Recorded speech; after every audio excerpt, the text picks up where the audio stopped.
এতদিন শুনলাম হাসলে নাকি মন ভালো থাকে, এখন বাস্তবে দেখছি হাসলে জীবন দিতে হয়। শেষ পর্যন্ত দুইটা মেয়ের জন্য একটা ছেলের জীবন গেল, তিনটা ছেলে আসামি হলো। 2024-এ চলে গেল তোফাজ্জল ভাতের জন্য, 2025-এ চলে গেল পারভেজ মুস্কি একটা হাসির জন্য। এই সেই দুই নারী যার জন্য একটা ছেলে সারা জীবনের জন্য হারিয়ে গেল, তিনটা ছেলে আসামি হলো। এদের যে চেহারা, এদেরকে দেখলে তো রাস্তার কুত্তাও।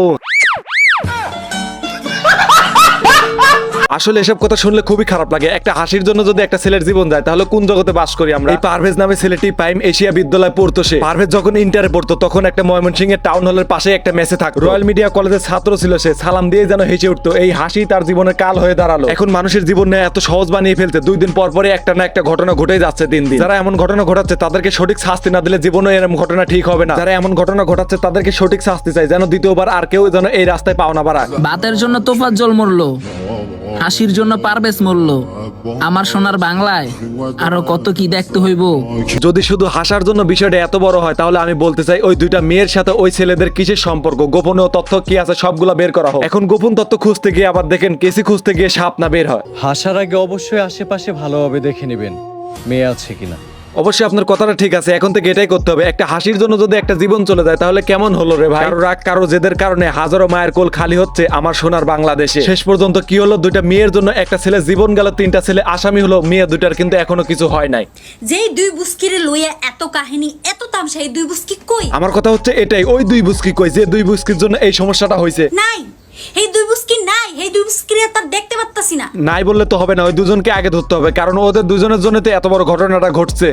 আলটিমেটলি এদের লাইফ বিউটিফুল। ওই দুইটা মেয়ের লাইফ বিউটিফুল আছে ঠিক আছে, কিন্তু ওই দুইটা মেয়ের জন্য তিনটা ছেলে জগতের কাছে খারাপ হয়ে গেল, একটা ছেলে জীবন হারালো। আমি তো মনে করি ওই তিনটা ছেলের থেকে এই মেয়ে দুটাকে আরো বেশি শাস্তি দেওয়া উচিত। ভাবিয়া করিয়াও কাজ করিয়া ভেবো না। দেখো মেয়ে দুটার জায়গা থেকে মেয়ে দুটা ঠিক আছে, কিন্তু তোমরা আজ কোথায় গেলা?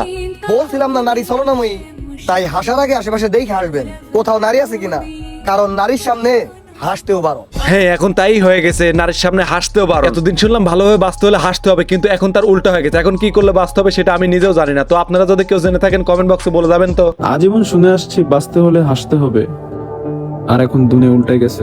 এখন আর বাঁচতে চাইলে হাসা যাবে না। এখন কিভাবে বেঁচে থাকবো নিজেও জানি না। আমি কিছু বলিনি, শুধু হাসছিলাম। আরে হাসাটাই কি ছিল আমার ভুল? আরে বোন তোরা কেমনে পারলি খালি করতে একটা মায়ের কুল? এলেক্স টাকি ভাই, আপনি তো দেখছি কবি হয়ে গেছেন। সবশেষে আমরা এটাই বুঝলাম, নারী যত বড় অপরাধী করুক না কেন তার কোনো দোষ নেই, আর পুরুষ যদি হাসে তাহলে তার গল্প এখানেই শেষ। কথাটা অবশ্য ঠিকই আছে, এখন বর্তমান যুগে তাই হয়ে গেছে। ছেলে তুমি আসিও না নারীর সামনে, করিও না ভুল, মা রূপে নারী ফুল, বাকি সব রূপে সর্বনাশের মূল। তো বন্ধুরা আজকে ভিডিও বন্ধু আবার দেখবেন নতুন কোনো ভিডিও নিয়ে। ততক্ষণ পরিমাণ সবাই ভালো থাকবেন। আর এই ভিডিওটা আপনার কাছে কেমন লেগেছে ঝট করে একটা কমেন্ট করেন, ঠাস করে একটা লাইক মেন, আর লাত্তি মেয়ে চ্যানেলটিকে সাবস্ক্রাইব করেন।